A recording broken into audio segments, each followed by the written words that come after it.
യേശുവിൽ ഏറ്റവും പ്രിയപ്പെട്ടവരെ, അനുഗ്രഹീതരായവരെ, സന്തോഷമായിട്ടിരിക്കാം. നല്ലൊരു സമയം ദൈവം നമുക്ക് നൽകിയിരിക്കുന്നു. നമ്മൾ പ്ലാൻ ചെയ്തതിനേക്കാൾ നല്ലൊരു പ്ലാൻ, നല്ലൊരു പദ്ധതി ദൈവം എനിക്ക് വേണ്ടി നിങ്ങൾക്ക് വേണ്ടിയും ഉണ്ടാക്കിയിട്ടുണ്ട്. നമ്മൾ മനസ്സിൽ കണ്ടതിനേക്കാൾ നല്ലൊരു പദ്ധതിയാണ് ദൈവം നമുക്ക് വേണ്ടി കണ്ടിട്ടുള്ളത്. ഡെയിലി ബ്ലെസ്സിങ്ങിലൂടെ വചനം കേൾക്കുന്ന, പ്രാർത്ഥിക്കുന്ന എല്ലാവരോടും യേശുവിൻ്റെ വലിയ സ്നേഹത്തോട് ചേർത്ത് നിർത്തി എല്ലാ അർത്ഥത്തിലും നിങ്ങൾ ദൈവത്താൽ അനുഗ്രഹിക്കപ്പെടാൻ മനസ്സുകൊണ്ട് നിങ്ങൾക്ക് വേണ്ടി പ്രാർത്ഥിക്കുന്നു. ഈ വചനം അയച്ചു കൊടുക്കുന്നവർക്ക് വേണ്ടി പ്രാർത്ഥിക്കുന്നു. ഈ വചനം എഴുതിയെടുക്കുന്നവർക്ക് വേണ്ടി പ്രാർത്ഥിക്കുന്നു. ദിവസത്തിൻ്റെ പല സമയത്തും ഈ വചനം ആവർത്തിച്ചു കേൾക്കുന്നവരുണ്ട്, പ്രാർത്ഥിക്കുന്നു. ഈ വചനം ഇനി തൊട്ടുള്ള ദിവസങ്ങളിൽ കുടുംബമായിരുന്ന് കാണുന്നവരുണ്ട്. എല്ലാ നേഴ്സുമാരൊക്കെ ഒരുമിച്ചിരുന്ന് കാണുന്നവരുണ്ട്. ഹോസ്റ്റലിൽ 5-10 പേർ ഒരുമിച്ചിരുന്ന് കാണുന്നവരുണ്ട്. കുടുംബമായി ഒരുമിച്ച് കാണുന്നവരുണ്ട്. വചനം കേൾക്കാൻ വേണ്ടി ആ ഒരു റൂമിലേക്ക് പോയി അവരെല്ലാം അവിടെ ഒന്നിച്ചുകൂടി പ്രാർത്ഥിക്കുന്നവരുണ്ട്. കൈകോർത്തു പിടിച്ച് ആ വചനം പറയുന്ന സമയത്ത് വീടിൻ്റെ ചില കാര്യങ്ങൾക്ക് വേണ്ടി പ്രാർത്ഥിക്കുന്നവരുണ്ട്. നിങ്ങളെല്ലാവരെയും ഞങ്ങൾ ഓർക്കുന്നു, പ്രാർത്ഥിക്കുന്നു. ദൈവം സമർത്ഥമായിട്ട് അനുഗ്രഹിക്കട്ടെ എന്ന് പ്രാർത്ഥിക്കുന്നു, അനുഗ്രഹിക്കട്ടെ എന്ന് പ്രാർത്ഥിക്കുന്നു. ഇന്ന് ഒത്തിരി പ്രതീക്ഷയോടെ ഈ വചനം നമുക്ക് കേൾക്കാം. അതിനുമുമ്പ് ഒരു പ്രാർത്ഥന പ്രാർത്ഥിക്കണം. കർത്താവേ, അങ്ങയുടെ വചനത്തെ സ്നേഹിക്കാനും ആ വചനത്തെ ഹൃദയത്തിൽ സൂക്ഷിക്കാനും ഒരനുഭവവും അനുഗ്രഹവും എനിക്ക് തരണമേ. പ്രാർത്ഥിക്കണം. ദൈവമേ, നിൻ്റെ വചനത്തെ സ്നേഹിക്കാനുള്ളൊരു ഹൃദയം എനിക്ക് തരണമേ. പ്രാർത്ഥിക്കണം.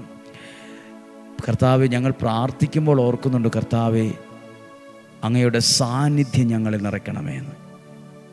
ഇന്ന് കേൾക്കുന്ന വചനം നിങ്ങളെ ഒത്തിരി സ്വാധീനിക്കും, പ്രയോജനപ്പെടും. ജീവിതം മനോഹരമാകാൻ എന്നാ ചെയ്യേണ്ടതെന്ന് പിടികിട്ടും, മനസ്സിലാകും. ഉൽപ്പത്തി പുസ്തകം 1-ാം അധ്യായം 2-ാമത്തെ വാക്യം ഇത് വായിക്കുമ്പോൾ മനസ്സിലാകും. ഇന്ന് കാണുന്ന സൗന്ദര്യമൊന്നും മനോഹരവും ആയ വിധത്തിലൊന്നും അല്ലായിരുന്നു ഈ ഭൂമിയെന്ന് മനസ്സിലാകും. ഇന്ന് കാണുന്ന പോലെയുള്ള ഭംഗിയൊന്നും ഈ ഭൂമിക്കില്ലായിരുന്നു പണ്ട്. 1-ാം അധ്യായം 2-ാമത്തെ വാക്യം, ഭൂമി രൂപരഹിതവും ശൂന്യവുമായിരുന്നു. രൂപരഹിതവും ശൂന്യവും, ഒന്നുമില്ല. അത് പറയാനുള്ള വാക്കുകളൊന്നും നമുക്കില്ല. പക്ഷെ ഒന്നുമില്ലായിരുന്നു, ശൂന്യമായിരുന്നു.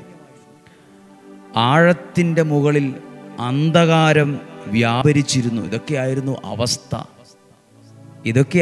അവസ്ഥ. ഇന്ന് നിങ്ങളുടെ അവസ്ഥ ഇതേപോലൊക്കെയാണെന്നൊക്കെ തോന്നും.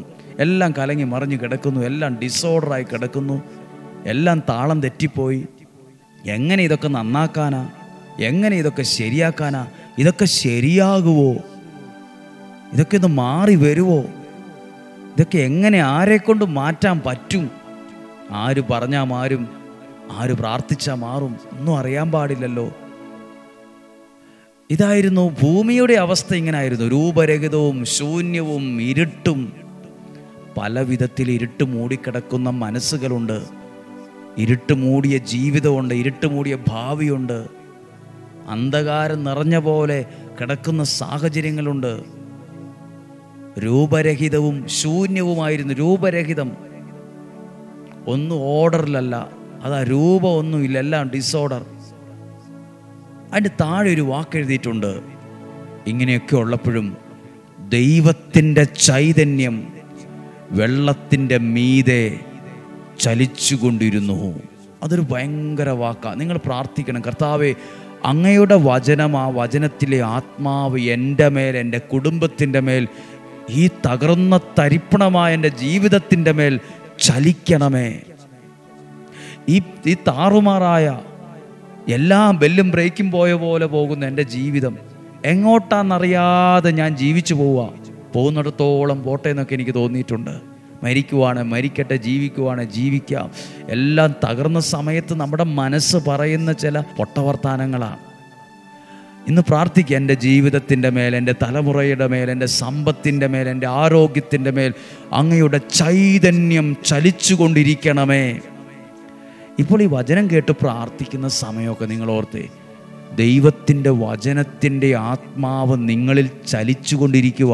ആ വ്യക്തിയിൽ, ആ നിയോഗത്തിൽ, ആ ആവശ്യത്തിൽ, ആ കുടുംബത്തിൽ, ആ അന്തരീക്ഷത്തിൽ ദൈവ ചൈതന്യം ചലിച്ചുകൊണ്ടിരിക്കുമ്പോൾ മിണ്ടാതിരിക്കല്ലേ എന്ന് പറഞ്ഞാൽ അത് നിങ്ങൾക്ക് മനസ്സിലാകും അടുത്ത ഭാഗം വായിക്കുമ്പോൾ.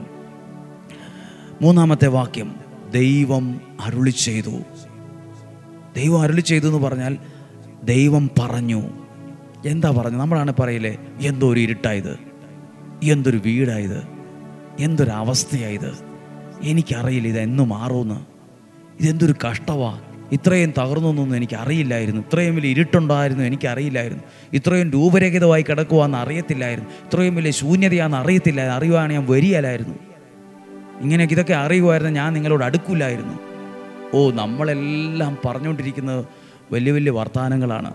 നമ്മൾ പറയില്ലേ, ചെറിയ വായ വലിയ വർത്തമാനം നമ്മൾ പറഞ്ഞുകൊണ്ടിരിക്കുക, മുഴുവൻ പറയുന്നത് നെഗറ്റീവ് കാര്യങ്ങളാണ്. ദൈവം എന്നാ പറഞ്ഞത്? ദൈവം അരുളി ചെയ്ത് ഇങ്ങനെയാണോ? ഇതെന്തൊരു ഇരുട്ടാണ്, ഇതെന്തൊരു പ്രശ്നമാണ്, ഇതൊന്നുമല്ല പറഞ്ഞത്. ദൈവം അരുളി ചെയ്തു, വെളിച്ചമുണ്ടാകട്ടെ, വെളിച്ചമുണ്ടാകട്ടെ എന്നങ്ങ് പറഞ്ഞു.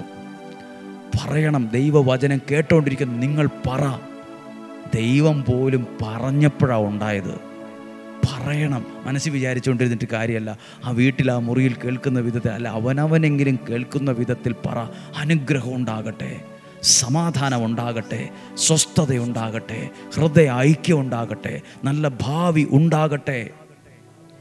നടന്നു പോകുമ്പോഴും ബസ്സേ പോകുമ്പോഴും മാത്രം അല്ല അത് പറയേണ്ടത്. പ്രാർത്ഥനയോടെ ഇരിക്കുമ്പോൾ ദൈവ ചൈതന്യം എൻ്റെ തലയ്ക്ക് മുകളിൽ, ദൈവാത്മാവിൻ്റെ ശക്തി, ദൈവത്തിൻ്റെ പ്രവൃത്തി എൻ്റെ മേൽ ചലിച്ചു കൊണ്ടിരിക്കുമ്പോൾ പറയണം, ദൈവമേ എനിക്ക് വീടൊന്നുമില്ല, എനിക്കൊരു വീടുണ്ടാകട്ടെ, എനിക്കൊരു വാഹനമില്ല, ഒരു വാഹനം ഉണ്ടാകണം, എൻ്റെ മക്കൾക്ക് ജോലി ആയിട്ടില്ല, ജോലി ഉണ്ടാകട്ടെ, വിവാഹം നടന്നിട്ടില്ല, വിവാഹം നടക്കട്ടെ, നല്ല ബന്ധങ്ങൾ ഉണ്ടാകട്ടെ, ഉയർച്ചകൾ ഉണ്ടാകട്ടെ. പറയണം. പറഞ്ഞപ്പോഴോ അവിടെ എഴുതിയിട്ടുണ്ട്, വെളിച്ചം ഉണ്ടായി. ദൈവ ചൈതന്യം ചലിച്ചുകൊണ്ടിരിക്കുന്ന സമയത്ത് പറഞ്ഞത് യാഥാർത്ഥ്യമായി. നിങ്ങളും ഉണ്ടല്ലോ, ഈ വചനം കേട്ടുകൊണ്ടിരിക്കുമ്പോൾ ആ വീടിൻ്റെ മുകളിൽ നിങ്ങൾ വിശ്വാസത്തിൽ കാണ്, ദൈവത്തിൻ്റെ ശക്തി ചലിച്ചുകൊണ്ടിരിക്കുന്നു. കർത്താവേ, എൻ്റെ വഴിതെറ്റിപ്പോയ ഇന്ന മകൻ, എൻ്റെ മകൾ, എൻ്റെ ജീവിത പങ്കാളി, തകർന്ന സാമ്പത്തികം, കർത്താവെ സമാധാനമില്ലാത്ത വീട്, സ്വസ്ഥതയില്ലാത്ത അന്തരീക്ഷം, രോഗമുള്ള ശരീരം, സ്വപ്നങ്ങൾ തകർന്ന ജീവിതം, എല്ലാം കൊണ്ടും വഴിയടഞ്ഞ അന്തരീക്ഷം, എൻ്റെ ജീവിതത്തിൻ്റെ മേൽ ആ പരിശുദ്ധാത്മാവെ ചലിക്കണമേ, ദൈവത്തിൻ്റെ ശക്തി ചലിക്കണമേ. ആ ചലിച്ചുകൊണ്ടിരിക്കുന്നു ഞങ്ങൾ വിശ്വസിക്കുന്നു, ഞങ്ങൾ ഉറക്കെ പറയുന്നു. ഉണ്ടാകട്ടെ, സമാധാനമുണ്ടാകട്ടെ, ഈ കുടുംബത്തിന് നന്മയുണ്ടാകട്ടെ, ഈ മക്കൾ അനുഗ്രഹിക്കപ്പെടട്ടെ, ഇവർ വിജയിക്കട്ടെ, ഇവരുടെ കാര്യങ്ങൾ ഭംഗിയാകട്ടെ. എങ്ങനെയാണ് നിങ്ങളുടെ മക്കൾ മനോഹരമാകുന്നത്? എങ്ങനെയാണ് നിങ്ങളുടെ കുടുംബജീവിതം മനോഹരമാകുന്നത്? കുറേ തിന്നാനും ഉടുക്കാനും ഒക്കെ ഉള്ളപ്പോഴും വലിയ വീട് പണിയുമ്പോഴും മാത്രമല്ല, ദൈവ ചൈതന്യം ചലിച്ചിരിക്കുമ്പോഴാണ് ദൈവരാജ്യത്തിൻ്റെ സന്തോഷമുണ്ടാകുന്നത്, ദൈവാനുഗ്രഹത്തിൻ്റെ സന്തോഷം, രക്ഷയുടെ സന്തോഷം എൻ്റെ വീട്ടിലുണ്ടാകുന്നത്. നമ്മൾ പ്രാർത്ഥിക്കുവാണ്, കർത്താവേ, ഇന്ന് ഈ സമയത്ത് ഞങ്ങളും കുറച്ച് കാര്യങ്ങൾ പറയുവാണ്. നിങ്ങളുടെ കുടുംബത്തെ നോക്കി ഞാൻ പറയട്ടെ, നമ്മൾ പറയട്ടെ, നമുക്ക് ഒരുമിച്ച് പറയാം. സമാധാനം ഉണ്ടാകട്ടെ, സ്വസ്ഥതയുണ്ടാകട്ടെ, ഈ സാമ്പത്തിക പ്രശ്നങ്ങളൊക്കെ മാറി വരട്ടെ, ആ ദാരിദ്ര്യം മാറി വരട്ടെ, ജോലി കിട്ടട്ടെ, PR നിനക്ക് ലഭിക്കട്ടെ, ആ ജോലിയിൽ നിനക്ക് ഉയർച്ചയുണ്ടാകട്ടെ, സ്ഥാനക്കയറ്റം ഉണ്ടാകട്ടെ, നിൻ്റെ വീട്ടിലെ ബാധ്യതകളൊക്കെ മാറട്ടെ, കുഞ്ഞുങ്ങളുടെ ഭാവി അനുഗ്രഹമാകട്ടെ, രോഗം സൗഖ്യമാകട്ടെ, സൗകര്യങ്ങൾ ഉണ്ടാകട്ടെ, വിശ്വാസം വർദ്ധിക്കട്ടെ, ദൈവത്തോടുള്ള ബന്ധം വർദ്ധിക്കട്ടെ, മക്കൾ അനുഗ്രഹിക്കപ്പെടട്ടെ, മക്കളുടെ ഭാവി തെളിച്ചമുള്ളതാകട്ടെ, നല്ല കോഴ്സ് എടുത്ത് പഠിക്കാൻ ഭാഗ്യമുണ്ടാകട്ടെ, നല്ല ഉയരങ്ങളിലെത്താൻ കഴിവുള്ളവരാകട്ടെ, നല്ല ധൈര്യമുള്ളവരാകട്ടെ, മിടുക്കരാകട്ടെ, മക്കളിലൂടെ വീട് അനുഗ്രഹിക്കപ്പെടട്ടെ, ജീവിത പങ്കാളി മാനസാന്തരപ്പെടട്ടെ. ഒന്നിലും എൻ്റെ കാര്യം ശരിയായില്ലല്ലോ എന്ന് പറയേണ്ട, ശരിയാകട്ടെ. അനുഗ്രഹിച്ച് പ്രാർത്ഥിക്കുവാണ്. നിരാശ മാറട്ടെ, ദുരിതങ്ങൾ മാറട്ടെ, വഴക്കുകൾ മാറട്ടെ, ദുർമരണങ്ങൾ മാറട്ടെ, അപകടങ്ങൾ മാറട്ടെ, ദുശീലങ്ങൾ മാറട്ടെ, മാനസാന്തരങ്ങൾ ഉണ്ടാകട്ടെ. വചനം കേൾക്കുന്ന ആളുകളുടെ എണ്ണം വർദ്ധിക്കട്ടെ. ശുശ്രൂഷ അനുഗ്രഹമാകട്ടെ. ആയിരങ്ങൾ ഒരുമിച്ച് കൂടി ആരാധിക്കട്ടെ. സൗഖ്യങ്ങളുടെ വർധനവുണ്ടാകട്ടെ. സാക്ഷ്യങ്ങളുടെ പെരുമഴക്കാലമുണ്ടാകട്ടെ. ദൈവാത്മാവിൻ്റെ ചൈതന്യം ചലിക്കുമ്പോൾ ഞങ്ങളും പ്രവചനാത്മകമായി ഇങ്ങനെ പറയുന്നു, അനുഗ്രഹിച്ച് പറയുന്നു, അനുഗ്രഹത്തോടെ പറയുന്നു. ഉണ്ടാകട്ടെ, അനുഗ്രഹം ഉണ്ടാകട്ടെ, നന്മയുണ്ടാവും. ധൈര്യമായിട്ടിരിക്കാം. ഈശോയുടെ നാമത്തിൽ അനുഗ്രഹിച്ച് അനുഗ്രഹിച്ച് അനുഗ്രഹിച്ച് നിങ്ങളെ, നിങ്ങളുടെ കുടുംബത്തെ പ്രാർത്ഥനയിൽ അനുഗ്രഹിക്കുന്നു. ദൈവവചനത്തിലൂടെ അനുഗ്രഹിക്കുന്നു. ഇന്ന് കാണുമ്പോൾ ഇരുട്ട്, ശൂന്യത, ഡിസോർഡർ, ദൈവ ചൈതന്യം ചലിച്ചുകൊണ്ടിരിക്കുന്നു. നാളുകളിൽ അതേ സ്ഥാനത്ത് ഭൂമി മനോഹരമായതുപോലെ നിങ്ങളുടെ ജീവിതവും മനോഹരമാകും. നിങ്ങളുടെ ഭാവി മനോഹരമാവും. നിങ്ങളുടെ ആരോഗ്യം മനോഹരമാവും. മക്കൾ മിടുക്കരാകും. യേശുവിൻ്റെ നാമത്തിൽ അനുഗ്രഹിച്ച് അനുഗ്രഹിച്ച് അനുഗ്രഹിച്ച് നിങ്ങൾക്ക് വേണ്ടി പ്രാർത്ഥിക്കുന്നു. ഇപ്പോഴും എപ്പോഴും എന്നേക്കും. ആമേൻ. സാധ്യമായ എല്ലാവർക്കും അയച്ചു കൊടുക്കുക. ഈ വചനം ഒത്തിരി സാക്ഷ്യങ്ങളുടെ വാതിലാണ്, അനുഗ്രഹമാണ്. അയച്ചു കൊടുക്കുന്ന നിങ്ങൾക്ക് വേണ്ടി പ്രാർത്ഥിക്കുന്നു. ദൈവത്തിൻ്റെ കരങ്ങളിലെ പേന പോലെയാണ് പല ജീവിതങ്ങളും. ദൈവത്തിൻ്റെ കരങ്ങളിലെ പേനയാണ്. പല ആളുകളുടെയും ജീവിതങ്ങളിൽ അനുഗ്രഹങ്ങളുടെ എഴുത്തുകൾ എഴുതേണ്ടത് നിങ്ങളാകുന്ന പേന കൊണ്ടാണ്. അനേകരുടെ ജീവിതങ്ങളിൽ ദൈവാനുഗ്രഹത്തിൻ്റെ എഴുത്തുകൾ എഴുതേണ്ടത്, അനേകം ഹൃദയങ്ങളിൽ സൗഖ്യത്തിൻ്റെ എഴുത്തുകൾ എഴുതേണ്ടത്, അനേകം ജീവിതങ്ങളിൽ വിടുതലുകളുടെ എഴുത്തുകൾ എഴുതേണ്ടത് നിങ്ങളും ഞാനുമാകുന്ന ദൈവത്തിൻ്റെ കരങ്ങളിലെ ആ പേന കൊണ്ടാണ്. നമ്മളും ഞാനും നിങ്ങളും സുവിശേഷ വേലയിലെ പേനകളാണ്. അസൂയയില്ലാതെ, സ്വാർത്ഥതയില്ലാതെ അനേകർക്ക് ഈ സുവിശേഷ വേലയിൽ വചനം കൊടുക്കാൻ ഇടവരട്ടെ. ദൈവം അനുഗ്രഹിക്കട്ടെ. നാളെയും 5:30 കാണുന്നത് വരെ ഉള്ളംകൈയിൽ എന്ന പോലെ സ്വർഗത്തിലെ ദൈവം എന്നെയും നിങ്ങളെയും സൂക്ഷിക്കും. ആമേൻ.